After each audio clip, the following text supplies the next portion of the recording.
Tottenham 1, West Ham United 2. How good does that sound? Is this the start of the great escape? I bloody hope so. It has been an absolute dismal season, but that was one of the few highlights so far, and I hope there are many more to come. And like I say, I hope this is the start of the great escape, because we have just shown so little so far. But yesterday's result and performance, particularly in the first half, just gives a little sneaky bit of hope, doesn't it? Anyway, before I talk about the game, obviously it's still very new channel, so if you can do me a massive favour and like this video and subscribe to my channel, it really would help me out to get this sort of kick started. Definitely want to do more videos as the weeks go on. So yeah, if you can do me a massive favour, drop a like and subscribe, that would be much appreciated. So let's talk about it. First I want to talk about a little bit about the analysis of the game and what I saw and where I think that takes us, and then a few about the individuals and then where that leaves us going into the rest of the season. So first half, very good. I think most of us would agree with that. It was a very good first half. Tottenham were obviously poor. I mean, everything yesterday is notwithstanding that Tottenham were very poor and are in a poor moment themselves. But so are we. So to produce that first half performance is definitely something. We caused them lots of problems. Some of it was terrorising them. I'll come on to him in a bit. But yeah, a really good first half, and we just lack that cutting edge, that ruthlessness, that killer instinct to just finish them off, because it was definitely there for us to finish off. And I think we could have gone in at half time 2 or 3-0 up, and I definitely don't think it would have flattered us. So yeah, it was a really good first half. We looked like, again, I'll come on to Pablo as well, but just having that presence up there, two up top, with like that sort of attack-minded setup, I think allowed us to launch those counter-attacks a lot easier than we have done when we've played Paqueta, for example, in the false nine, or we've left Callum Wilson isolated. I think this meant that we had bodies that we could then launch counter-attacks. And I think if you're going to play a counter-attacking system, which we are definitely going to do under Nuno, then I think that is, you need that. You need something up there to get the ball up to, just put the ball into channels or whatever, and just give you something to then launch an attack with. And that's where the first goal comes from. Nice move, ball into Tati, ball into Pablo, similar to the QPR goal in a way. Back to Fernandez, goes out to Somerville, obviously gets a deflection. I think it was probably going in. I think it would have been a better goal if it didn't get the deflection, annoyingly, but it doesn't matter. It ended up in the back of the net, and that was great. And like I say, we just needed that killer instinct just to get the second and third, and then I think it would have been really like game over. But we didn't. We went in at half time 1-0, but a very good performance, and we have to sort of analyse that and say that we looked solid, and then we launched a lot of counter attacks and we're very good. It was very open game in that first half, and there could have been goals both sides really, but we go in at 1-0, and I always just thought, I said at half time to my mate, I thought Spurs cannot get any worse. Spurs will get better. How much they get better, I'm not too sure, but they will get better 100%. And we need to be aware of that. And I think one thing we've been poor, particularly under Nuno this season, is when we have had a lead or even drawing in the game, we sort of come out in the second half and we seem to just give up and get worse when the other team gets better. So I was fearful of that, and I definitely think it was something that was going to happen in terms of Tottenham getting better, and I think they did.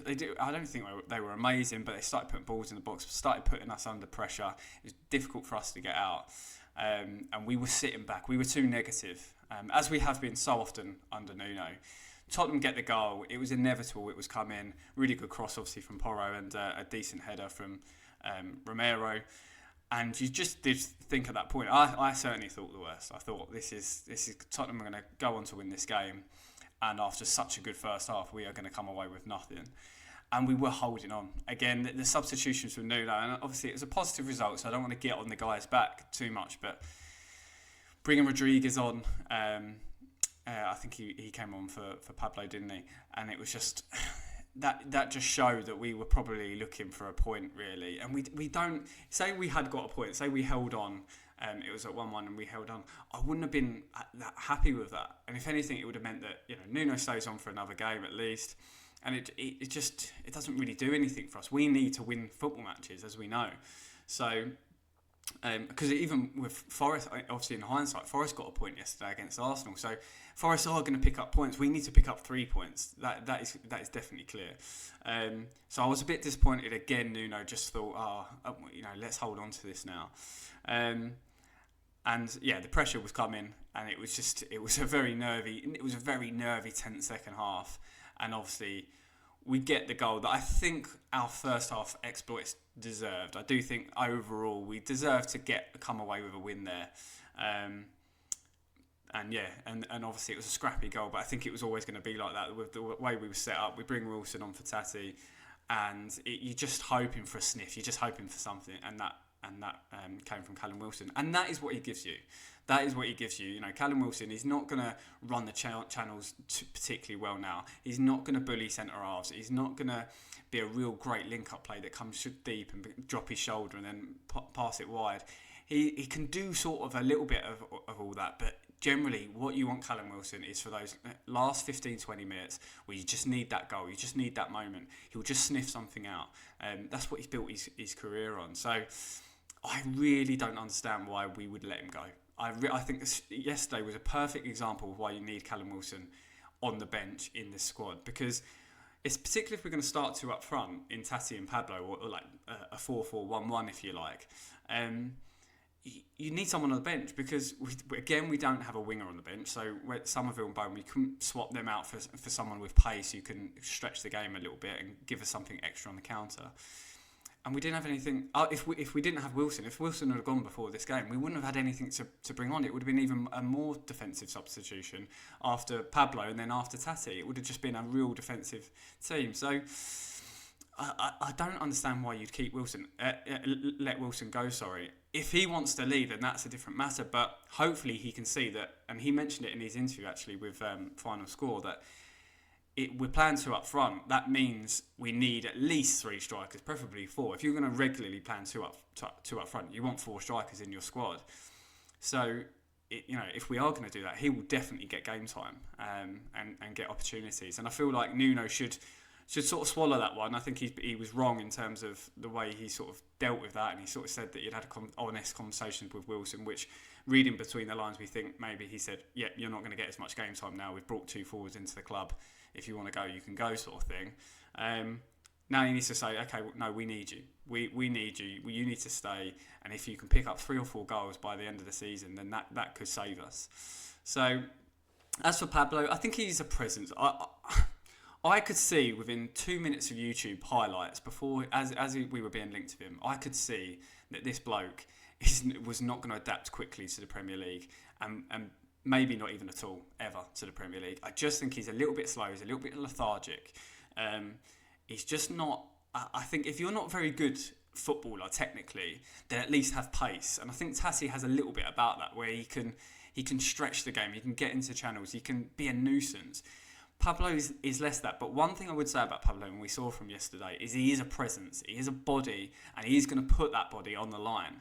And he's gonna tussle with people, and I think he's held players off in all the games he's been involved in so far, and that does give us something. And again, I go back to the time when we were playing Paqueta up front in the false 9. When you do that, you don't have someone occupying the defenders, the centre halves, and that closes the pitch up. It squeezes everything together, and it just gives you less space for the likes of Fernandes, for the likes of Bowen, for the likes of Paqueta if he's playing, for the likes of Somerville. So I do think that just having him a presence, and I like Tati sort of in and around him as a second striker rather than the other way round. I don't understand why you sort of let Pablo drop in unless it is just to hold the ball up and then give it and then try and get in the box. But I think it could work. I think it could work. It gives us something.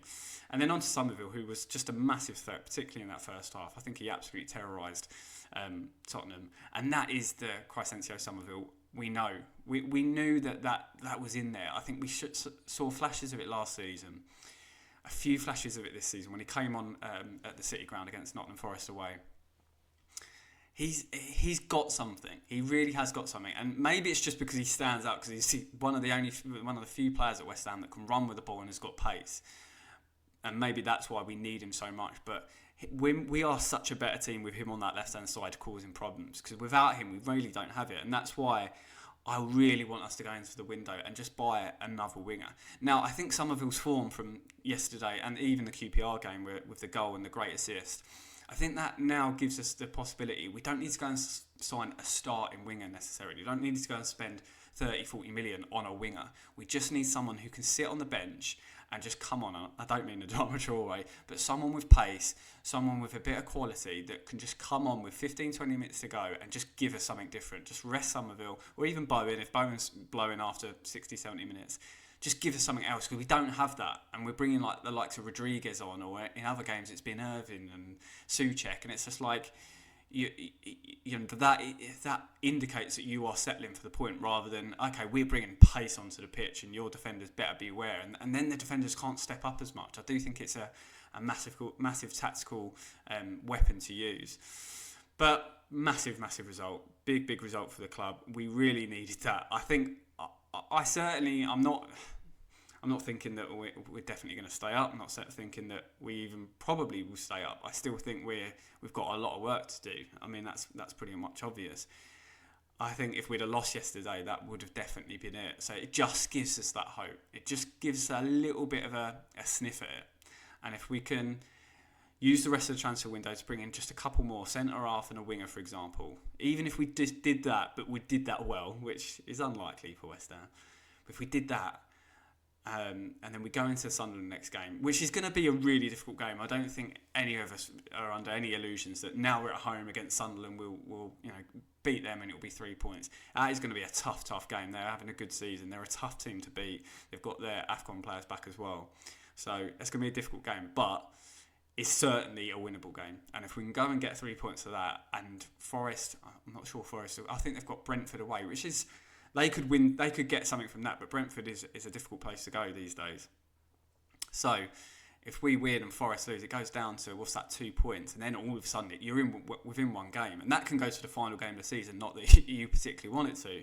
But if you're within 2 points, right up until the last game, and we've got Leeds at home, it's still in the mix. You're still in with a chance. So yeah, I think we can enjoy this one, because we've had such little this season. It's just been an absolute disaster from start to finish. But yesterday was something. It was just something that we could just look back on and just think that was a good day. It was a good win, and it's always been nice beating Spurs. They are in a big trouble as it is with their manager and their fans and the disconnects, and they're going through a tough time of it as well. Not as bad as us, but they are still not enjoying life at the moment. So extra little kick in for that, and yeah, it's happened again. 2-1 West Ham. Come on, you Irons.